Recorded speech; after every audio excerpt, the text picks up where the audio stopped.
अगर इस गुप्त नवरात्रि के अंतर्गत करते हैं तो हम कलश की स्थापना क्यों करते हैं? आज शिव महापुराण में शुरुआत में अपन शिव और पार्वती की यही संवाद को लेकर चलते। आखिर कलश में ऐसा क्या है, कलश के अंदर आखिर ऐसा क्या विराजमान है कि 33 कोटि देवता उस कलश के अंदर आकर बैठ जाते हैं। महाराज, आप कोई यज्ञ करने जा रहे हो, आप कोई पोथी पुराण करने जा रहे हो, आप कोई अच्छा कार्य करने जा रहे हो, तो ब्राह्मण देवता कह देते कलश की स्थापना होगी, कलश की शोभा यात्रा निकलेगी, कलश यात्रा निकलेगी, कलश विराजमान होगा।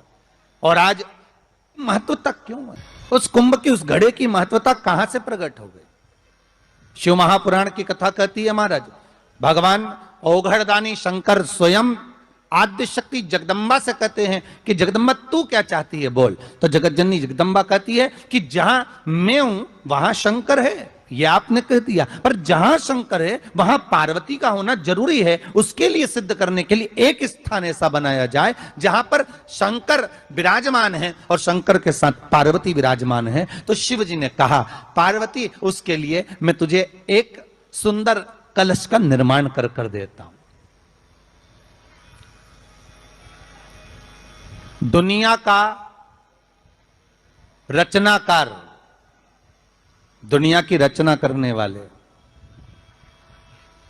महाराज, संपूर्ण ब्रह्मांड की रचना करने वाले, जिनको भगवान शिव ने स्वयं ब्रह्मदेव से कहा है कि ब्रह्मा जी तुम सृष्टि खंड को आगे बढ़ाइए, सृष्टि की रचना कर। ब्रह्मा जी कह रहे हैं नाथ,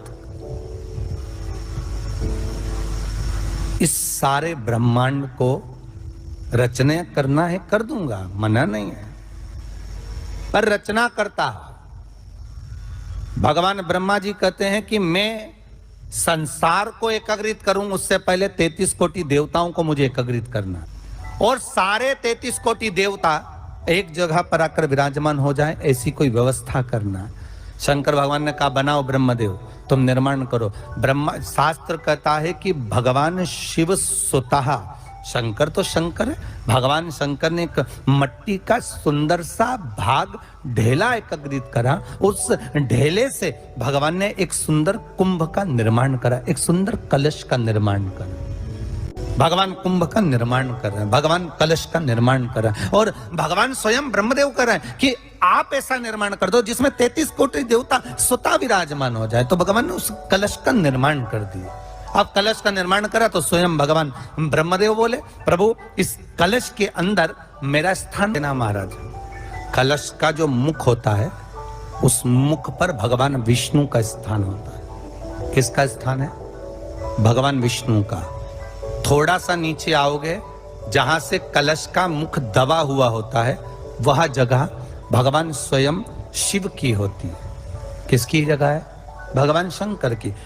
कलश का अग्रभाग, नीचे का भाग जहां से फैला हुआ होता है, वहां ब्रह्मा का आधिपत्य स्थापित होता है। फिर कलश का जो नीचे का भाग होता है वो भगवान शिव और शक्ति का स्थान होता है। कलश के बाहरी भाग में, जहां पर बाहर का हिस्सा होता है, उस कलश के बाहरी भाग में 33 कोटि देवताओं को भगवान शंकर ने लाकर विराजमान किया होता है। महाराज, भगवान शंकर 33 कोटि देवताओं को निमंत्रण देकर उस कलश में विराजमान कर दिया।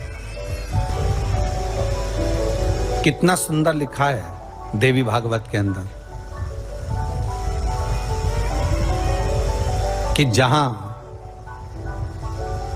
कलश की स्थापना होती है उस जगह पर किसी देवताओं को बुलाने की जरूरत नहीं होती। 33 कोटि देवता उस जगह पर स्वतः विराजमान हो जाते हैं। स्वयं 33 कोटि देवता स्वयं वहां विराजमान। अब कलश मेरा प्रतिबिंब है ये तो कहा। भगवान शिव की कथा कर रही है। ओगड़दानी त्रिकालदर्शी कैलाशी शंभु के पास में उस समय पर कामदेव की धर्म पत्नी रति भी है, जिसके नयनों में जल भरा हुआ। शिवजी ने पूछा बोलो रति,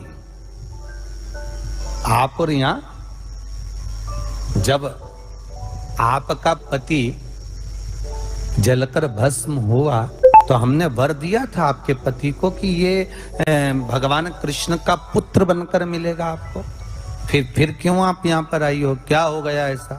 प्रभु बात इतनी सी है कि मेरा पति जब आपके नेत्रों की ज्वाला द्वारा जलकर भस्म हो रहा था उस समय पर वो आम के पेड़ पर बैठा हुआ था। आम के पेड़ पर मेरा पति बैठा हुआ था, उसके चक्कर में वो आम का पेड़ भी जला। तो वो आम का पेड़ जो जला उसने मुझसे कहा है कि पति का तो उद्धार हो गया पर हमारा उद्धार कैसे? अब देखिए कई लोग कहते हैं प्रश्न करने वाले पीछे नहीं हटते महाराज, बहुत प्रश्न करते हैं और प्रश्न कर कर पूछते हैं गुरुजी ये कलश के ऊपर आम के पत्ते क्यों लगते हैं? उसका उत्तर है, ध्यान दीजिए, प्रश्न बहुत है तो उसके उत्तर भी बहुत है, बस उसको समझने वाला चाहिए। और आप लोगों को तो आज बहुत बहुत भगवान ने कृपा करी है जो आप पहले दिन ही कलश स्थापना होती और पहले दिन ही आपको ये ज्ञान हो जाए कि बच्चे पूछे कि कलश क्यों रखा जाता है, कलश के ऊपर आम के पत्ते क्यों लगाए जाते हैं, कलश के ऊपर नारियल क्यों रखा जाता है, कलश के ऊपर 9 बार मोली क्यों बांधी जाती है, मोली मतलब लच्छा नाड़ा 9 बार क्यों लपेटा जाता है नारियल के ऊपर, कलश के ऊपर जब रखते हैं।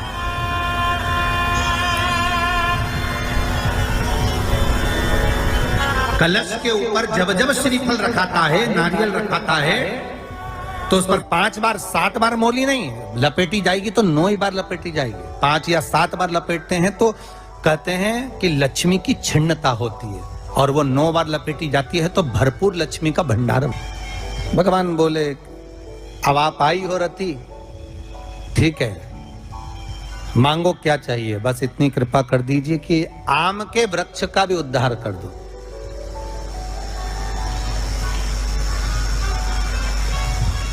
शिव जी ने कहा हम वर प्रदान करते हैं रति, जहां शिव और शक्ति है, जहां 33 कोटि देवता इस कलश के अंदर विराजमान होंगे, उस जगह पर स्वयं कंठ पर जहां पर मेरा निवास होगा, उस जगह पर ये आम के पल्लव अमृत के तुल्य माने जाएंगे और इनका निवास हमारे ही हाथ में, हमारे ही हस्त कमल में विराजमान होगा, हमारे ही हाथ। अब आम के पल्लव को बाबा ने विराजमान किया। अब आया है उसके ऊपर क्या रखते हो, श्रीफल नारियल, ठीक है।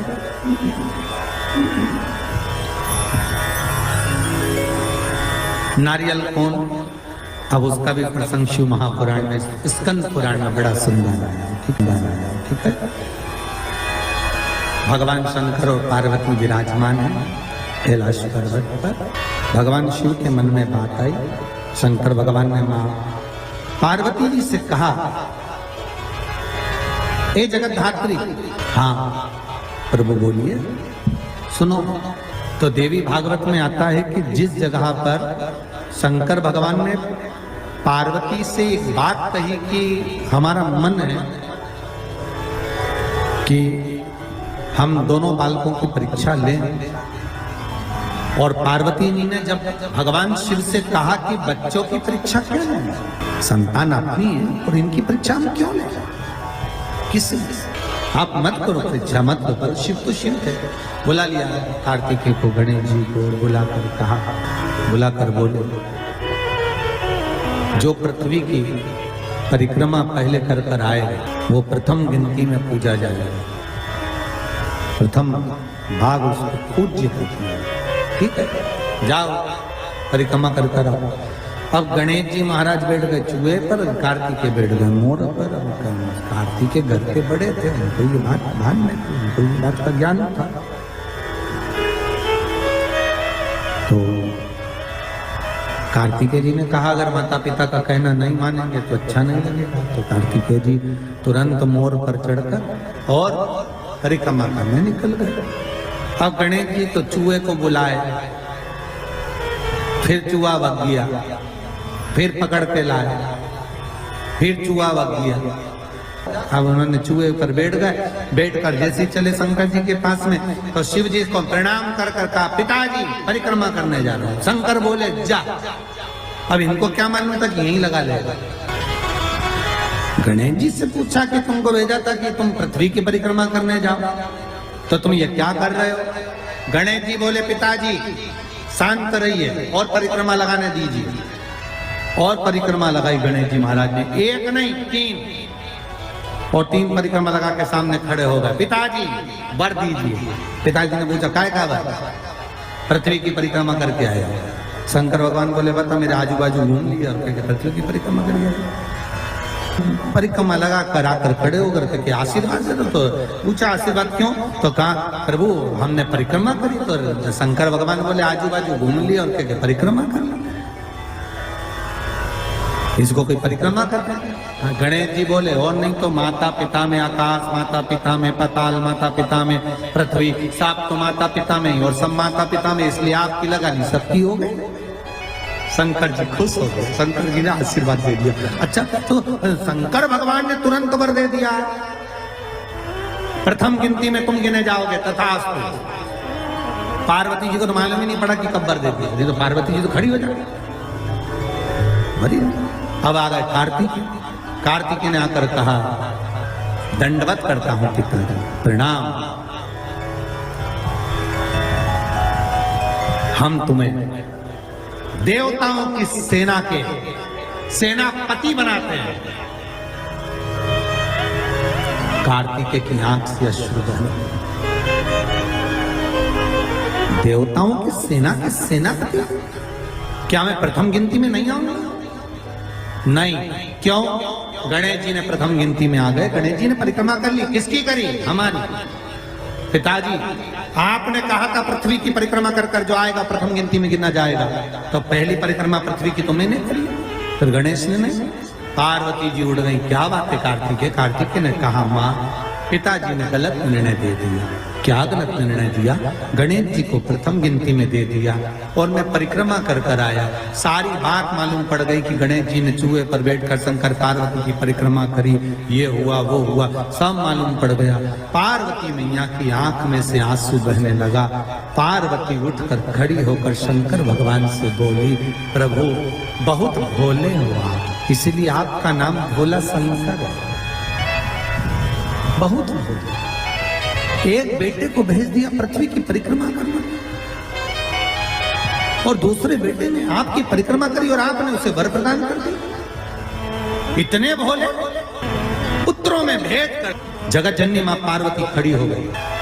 पार्वती जी ने कहा ये आपने श्रेष्ठ नहीं किया। पार्वती जी बोली मुझे अच्छा नहीं लगा आपने निर्णय जो दिया। क्या चाहती हो पार्वती? पार्वती जी कहती हैं आज मुझे एक वर देना पड़ेगा। बोलिए क्या वर चाहिए? भोलेनाथ मुझे वर ये चाहिए कि आज के बाद आपकी कोई परिक्रमा ही ना हो। मुझे वर दे दो कि शंकर की परिक्रमा कभी नहीं होगी, शिव की परिक्रमा का विधान नहीं होगा। शंकर भगवान ने पार्वती को तथास्तु कह दिया। आज के बाद शंकर के मंदिर में शिवलिंग की कोई परिक्रमा नहीं करेगा। कभी आपने करते हुए देखा किसी को? नहीं। शंकर कोई अगर नवरात्रि का व्रत एक लौंग पर कर रहा है तो उसको करने दो। कोई नवरात्रि का व्रत अगर एक गिलास दूध पर कर रहा है तो उसको करने दो। अगर नवरात्रि का व्रत एक जरासी सुपारी पर कर रहा है तो करने दो। कोई नवरात्रि का व्रत कैसे कर रहा है उसको करने दो, उसकी मर्जी। तुम्हारे घर में जैसा व्रत होता है, तुम्हारे घर में जैसा नियम होता है, तुम वैसा करो। किसी को देखा देखी कर उसने 16 सोमवार का व्रत करा, उसने संकट सोमवार का व्रत करा, उसने चतुर्थी का व्रत करा तो मैं भी ऐसा करूंगी, उसने ऐसा करा तो मैं भी ऐसा करूंगी। नहीं नहीं नहीं नहीं। और कितनी महत्वता कलश की महाराज।